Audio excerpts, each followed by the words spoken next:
I think car guys are pretty used to drooling over the latest Japan-only rides. Some combination of Initial D, Fast and Furious, and Gran Turismo have led to a pretty wide understanding of what the Japanese are holding back in terms of cars, always keeping their greatest treasures for themselves.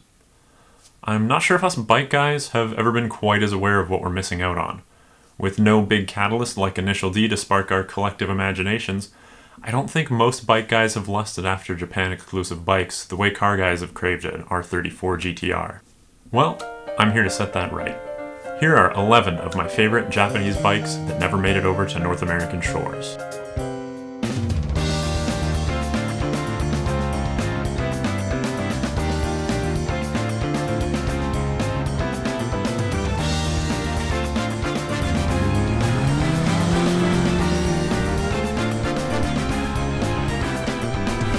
I've decided to split the bikes up into 3 different categories for ease of digestion. We've got sport bikes, retros, and muscle bikes. I've also added chapter markers for each section, so feel free to skip ahead if you're only interested in a specific class of bike. Those of you who know your motorcycle history will know about the race replica wars of the early to mid-90s. Pushed by the massive popularity of motorcycle racing at the end of the 80s, the Japanese Big Four came out with the most insane 250s the world had ever seen, pushing the limits of RPM, power, and common sense. Not only were there the last of the two-strokes like the NSR 250, RGV 250, and TZR 250, there were also incredible 4-stroke bikes. Machines like the CBR 250 RR and the ZXR 250 really pushed the envelope back in the day. Housing teeny tiny inline 4 engines, these beasts revved up to nearly 20,000 RPM as they screamed their way around Japanese mountain roads. Japanese insurance laws require any motorcycle over 250 cc's to be inspected every 2 years. What that means is that manufacturers are actually incentivized to make really cool 250s, as running costs can be much cheaper without these biannual inspections, increasing the popularity of the class. It seemed like the era of the crazy 250 was over as those motorcycles slowly disappeared from Japanese dealerships at the end of the 90s. But then, in 2017, Honda revived the CBR 250 RR name with a new lightweight sport bike aimed at Japan and the Southeast Asian market. The new RR isn't quite as exotic as the original, with the new bike sporting only a parallel twin engine, but it still makes 40 horsepower, features upside-down forks, throttle by wire, and new with the 2020 model, assisted slipper clutch and quick shifter. Not to be outdone, Kawasaki released the ZX25R in 2020. Fitted with a proper inline-4 screamer, the tiniest Ninja in the lineup supposedly makes 50 horsepower and redlines at a crazy 17,000 RPM. Much like the Honda, the Kawi features upside-down forks, riding modes, a quick shifter, and traction control. There's been no sign of Yamaha or Suzuki looking to join in the fun just yet, but tell me that either of these bikes wouldn't look incredibly appealing when put up against the lethargic Gixxer 250 or the Ho-Hum R3. Obviously the price may be a bit of a barrier, but these things are the epitome of the slow bike fast mentality. Full throttle, all the time.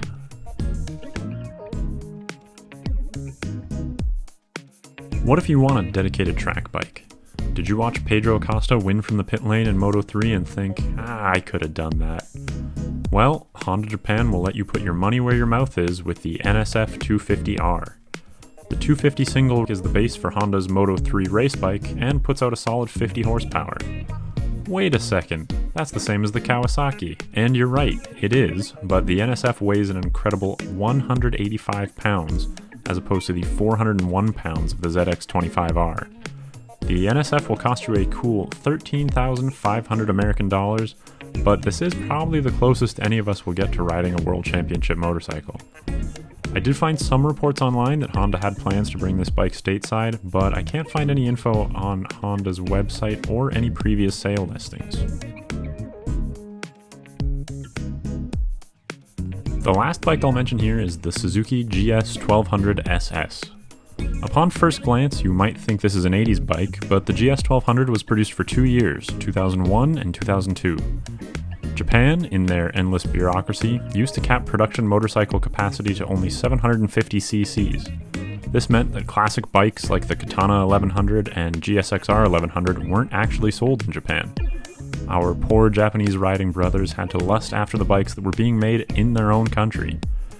Luckily, regulators took their heads out of their collective asses in the 90s, and bikes are no longer capacity limited. To celebrate, Suzuki released the GS1200 SS. Designed to look nearly identical to the Gixxer 1100 of the late 80s, this 1200cc 5-speed sport bike allows you to experience the joys of 80s motorcycling without the difficulty of finding 40-year-old parts. Although the GS1200 is getting up there in age as well, it's a slightly more modern take on a true classic. Speaking of classics, that's our next category of bikes. Classic British motorcycles never seem to go out of style. While we're certainly not starving for choices here in North America between brands like Triumph and Royal Enfield, Japan has a healthy stable of classics that they haven't seen fit to send our way quite yet.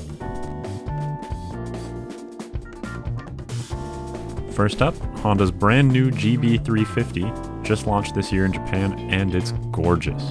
The air-cooled single doesn't produce a ton of power, but early impression videos out of Japan say that the engine is characterful and easy to use for beginners.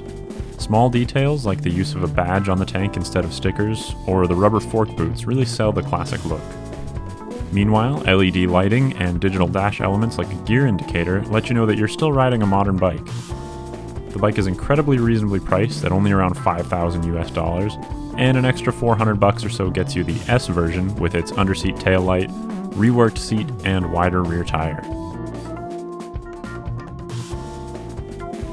Next up, we've got the Meguro K3. Meguro was one of the first Japanese motorcycle manufacturers, founded in 1937. Originally building licensed copies of American and British motorcycles, Meguro became a powerhouse of the Japanese motorcycle industry and ranked second in terms of sales by the 1950s, beaten only by Honda. Following a few years of collaboration, Meguro was fully absorbed by Kawasaki Heavy Industries in 1964 in order to form their new motorcycle division. In February of 2021, Kawasaki resurrected the brand name with the introduction of the K3. The K3 is, in essence, a rebadged, higher-spec version of the Kawasaki W800, sporting the same engine and frame. Cosmetic changes, higher bars, and adjustable rear suspension are the main differentiators between the two, for which Kawasaki is asking for an extra $1,600 over the standard W800. The standard W800 has been available over here for a few years, so it's not a huge stretch to think that Meguro might find its way across the Pacific as well.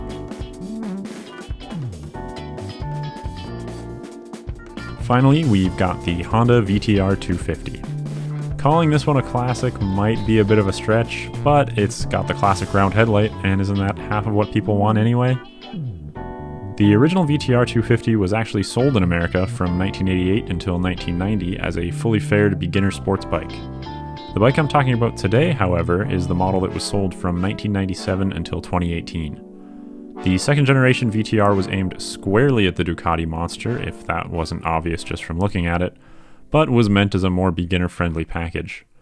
Much like the Monster, the VTR has a trellis frame and a 90-degree V-twin engine.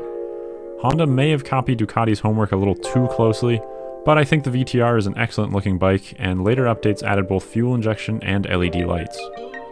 I actually rented one of these when I was in Japan in 2016 and really loved it. The small V-twin is a lot more fun than the lethargic single on the CBR 250/300, and produces a really friendly torque curve.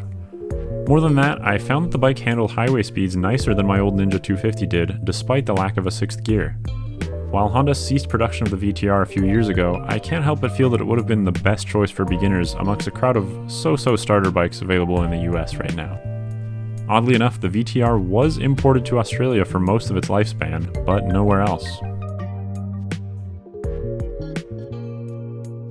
Muscle bikes are so cool. Are they cruisers? Are they touring bikes? Why not both? Japanese manufacturers made a huge swath of muscle bikes, all following roughly the same formula.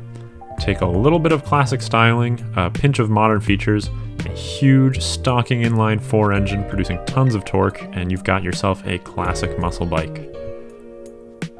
Suzuki came out with the GSX 1400 in 2001, the biggest of the bunch. The GSX was designed to replace the Bandit 1200 and used its massive displacement to push 106 horsepower and 93 foot-pounds of torque. Truly a beast. The bike saw minimal changes over its 7-year run, but from 2005, Suzuki swapped the 4x2 pipes for a 4x1 unit. They also revised the rear shocks, which some online reviews claimed were prone to seizing on earlier models. Suzuki also made a final edition which came with a stock Yoshimura pipe and a unique paint job. Fancy.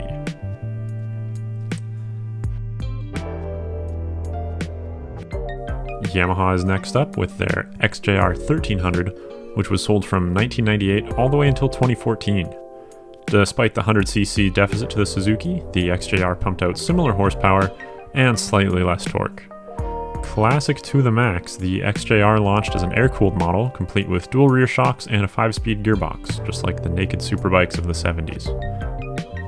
The engine in the XJR can actually trace its lineage back to the old Yamaha FJ 1100. Like a lot of manufacturers, Yamaha saw no good reason to throw out a perfectly good engine design, so they bored it out a little and slapped it into the XJR. Fuel injection and new clocks were added in 2007, but changes were otherwise minimal over the life of the bike. The XJR actually stuck around long enough to get not one but two anniversary editions in the classic Kenny Roberts Yellow, one in 2005 and another in 2015. These are definitely the models to get if you ask me. The only manufacturer still selling a classic muscle bike in Japan is Honda. Big Red still produces their CB 1300 in both naked and half-faired versions, known as the Bowl Door. Not only that, but Honda sells both models in an SP trim level, which include fully adjustable Olin suspension front and rear, as well as exclusive colors and other cosmetic features. Fun fact, Honda also sells a 400cc version of the CB, available only in Japan and Australia. The CB400 was actually the first motorcycle to include Honda's VTEC system, predating the 6th generation VFR by a few years. Strangely, North Americans did get one Japanese muscle bike. Kawasaki sold the ZRX bikes from 1999 until 2006. Originally an 1100, the bike gained 100 cc's of displacement in 2001 and was sold in this gorgeous Eddie Lawson replica paint scheme. Any European viewers will notice that all four of these bikes were available in Europe, but the Suzuki, Yamaha, and Honda never made it to our shores here in North America. I can't imagine why either. Is there anything Americans love more than unnecessarily large engines? Any of these bikes would make fantastic tourers or Sunday cruisers, which are both super popular classes of bike in North America. Give me a CB 1300 and I'd ride it cross-country in a heartbeat. Well, that's my list. I tried to keep it mostly to bikes that are either currently available or recently ceased production, but I feel like I could do a whole second video just on the incredible bikes of the late 80s and early 90s. Would you be interested in that sort of video? If so, let me know in the comments. I know it's been a long time since my R6 review, but I do want to let you guys know that I have other motorcycle reviews in the works. It just turns out that scheduling reviews with other people's bikes isn't quite as easy as reviewing my own, but do look forward to those. Anyways, as always, thanks for watching. Please like and subscribe for more motorcycle videos, and ride safe.